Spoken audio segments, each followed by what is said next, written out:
नीमच मंदसौर संसदीय सीट पर चुनावी घमासान जारी है। नमस्कार, मैं हूं मुस्तफ़ा हुसैन और मेरे साथ कैमरे के पीछे मौजूद है दीपक खताबिया। इस चुनावी घमासान के दौरान हमारे साथ मौजूद है कांग्रेस के कद्दावर नेता और मध्य प्रदेश दुग्ध संघ के डायरेक्टर श्री के सिंह कालूखेड़ा। उन्होंने जावरा क्षेत्र में कांग्रेस प्रत्याशी मीनाक्षी नटराजन की कमान संभाल रखी है। आइए उनसे बात करते हैं, इस चुनाव को जीतने के लिए किस प्रकार के जतन कर रहे हैं। स्वागत है आपका। धन्यवाद। इस समय आप नीमच के दौरे पर है, क्या आपको लगता है किन मुद्दों को लेकर कांग्रेस चुनाव प्रचार में है और क्या उम्मीद लगती है आपको? देखिए, मुख्य रूप से जो मुद्दा है, कांग्रेस जो मुद्दे लेके चल रही है, एक तो किसानों के मुद्दे हैं, किसानों की सुरक्षा, किसानों की ऋण माफ़ी। दूसरा, जो गरीब परिवार हैं जिनके लिए राहुल जी ने योजनाएं बनाई हैं कि 6,000 रुपये प्रति माह उनके खाते में आएंगे, उस योजना का हम लोग भरपूर प्रचार कर रहे हैं। इसके साथ ही युवाओं के लिए और महिलाओं के लिए कुछ विभिन्न प्रोग्राम जो हमारी पार्टी ने बनाए हैं, उनका हम प्रचार प्रसार कर रहे हैं और उन्हीं के आधार पे मीनाक्षी जी को हम विजयी बनाएंगे इस क्षेत्र में। के सिंह साहब, कर्ज माफ़ी कांग्रेस की सरकार का एक बड़ा मुद्दा था, लेकिन भारतीय जनता पार्टी ने राष्ट्रीय स्तर पर इस कर्ज माफ़ी को एक मजाक जैसा बनाया, क्या कहेंगे आप?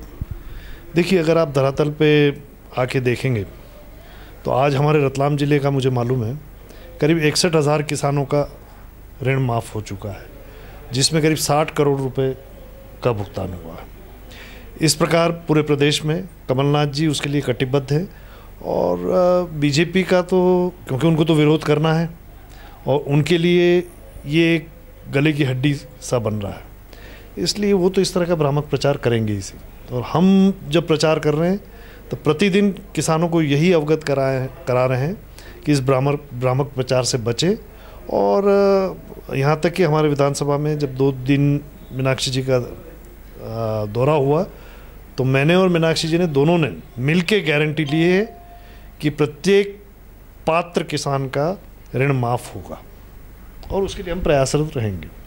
क्या आपको लगता है कि ये जो चुनाव है इसको मुद्दों से हटकर भावनाओं की तरफ डाइवर्ट किया जा रहा है?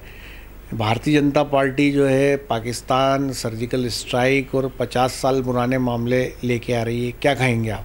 देखिए, राष्ट्रीय स्तर पे ये ज़रूर हो रहा है, लेकिन हमारे यहाँ स्थानीय स्तर पे तो मुझे ऐसा कुछ लगता नहीं। स्थानीय स्तर पे जो मुद्दे हैं वो मुख्य रूप से किसानों की ऋण माफ़ी के हैं और जो किसानों की समस्या है, युवाओं की समस्या है, महिलाओं की समस्या है, वही है राष्ट्रीयता। और जिसके आधार पे राष्ट्रीय स्तर पे ज़रूर ये चिंतन या मंथन हो रहा है, बाकी प्रदेश स्तर पे मुझे इतना कुछ विशेष लगता नहीं। के सिंह साहब, स्वर्गीय महेंद्र सिंह जी कालूखेड़ा इस संसदीय क्षेत्र के कद्दावर नेता थे और एक बड़ी फौज जो है उनके पीछे कांग्रेस कार्यकर्ताओं की चलती थी, तो क्या लगता है आपको, क्या उनको एक उम्मीद देखते हैं वो आप में महेंद्र सिंह जी कालूखेड़ा को वो लोग देखते हैं? तो क्या आप इस संसदीय क्षेत्र के उन हज़ारों कार्यकर्ताओं को लेकर क्या सोचते हैं आप? देखिए, ये जो कार्यकर्ता जितने भी हैं, महेंद्र सिंह साहब का 42 साल का राजनीतिक कैरियर था और जिस स्तर पे वो पहुंचे थे उस स्तर पे तो मैं नहीं हूँ, लेकिन ये निश्चित है कि जितने कार्यकर्ता उनके साथ जुड़े हुए थे वो कहीं ना कहीं मेरे में उनकी छवि देखते हैं या मुझसे ये आशा रखते हैं कि मैं उनके साथ रहूं। और मैं निश्चित रूप से महेंद्र सिंह साहब की जो विरासत है उसको संभालने का पूरा प्रयास करूंगा। हालांकि उनके स्तर पे पहुंचना मेरे लिए कठिन है, लेकिन क्योंकि इतनी बड़ी फोर्स है और इतनी बड़ी संख्या है तो मुझे उनका ध्यान रखना है। कल दौरे में जब मीनाक्षी जी से चर्चा हो रही थी तब उन्होंने मुझे कहा कि महेंद्र सिंह साहब ने एक बहुत बड़ी टीम छोड़ के गए और उनको बनाए रखना आपके लिए आवश्यक है, इसलिए आप उन लोगों से जुड़े रहें जिससे हमारे कांग्रेस की शक्ति बढ़े। कांग्रेस की शक्ति बढ़ाने की बात आपने की है। एक तरफ भारतीय जनता पार्टी ये दावा करती है कि उनका बूथ लेवल का मैनेजमेंट है और एक एक वोट पे उनकी नज़र है, तो इस संसदीय क्षेत्र में कांग्रेस की क्या तैयारी लगती है आपको वोट को लेके?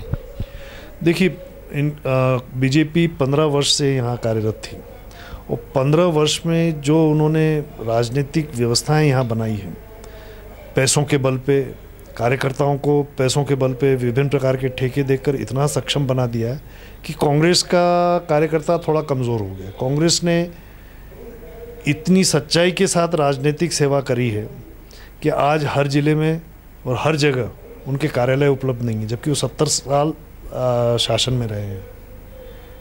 और इस तरह से जो परिवर्तन बीजेपी ने किया था, अब क्योंकि सरकार बन रही है, फिर से परिवर्तन आ रहा है। परिवर्तन आने से ये जो बूथ स्तर पे और जो कार्रवाई की, इसी कारण से कांग्रेस इस बार विजयी हुई है और धीरे धीरे शनै शनै कांग्रेस अब प्रगति पे जाएगी वापस। एक पीरियड आया था जब 40 सीट पे पहुंच गया, लेकिन अब कांग्रेस के पास हारने के लिए कुछ नहीं है, जो कुछ भी है वो गेन ही है। आपको क्या लगता है सेंट्रल में किसकी सरकार बनने जा रही है? सेंट्रल में मैं तो कांग्रेस का कार्यकर्ता हूं, तो मैं तो यही कहूँगा कांग्रेस की सरकार बन रही। निश्चित रूप से ये मान के चलिए कि 200 से ऊपर कांग्रेस की सीटें आएंगी और सरकार कांग्रेस ही बनाएगी। धन्यवाद। ये थे कांग्रेस नेता के सिंह कालूखेड़ा, जिनका साफ तौर पर यह दावा है कि सेंट्रल में कांग्रेस की सरकार बन रही है और 200 से अधिक सीट आ रही है। उनका यह भी कहना है कि सर्जिकल स्ट्राइक और पाकिस्तान जैसे मुद्दे ज़मीन पर कहीं नहीं है। ग्रामीण क्षेत्रों में साफ तौर पे कर्ज माफ़ी का, बेरोजगारी का मुद्दा हावी है। केंद्र में सरकार बनाने की बात जो उन्होंने की है, उनके इस दावे में कितनी सच्चाई है, इसका पता चुनाव परिणाम आने के बाद लगेगा। मेरे सहयोगी दीपक खताविया के साथ मुस्तफ़ा हुसैन, नीमच।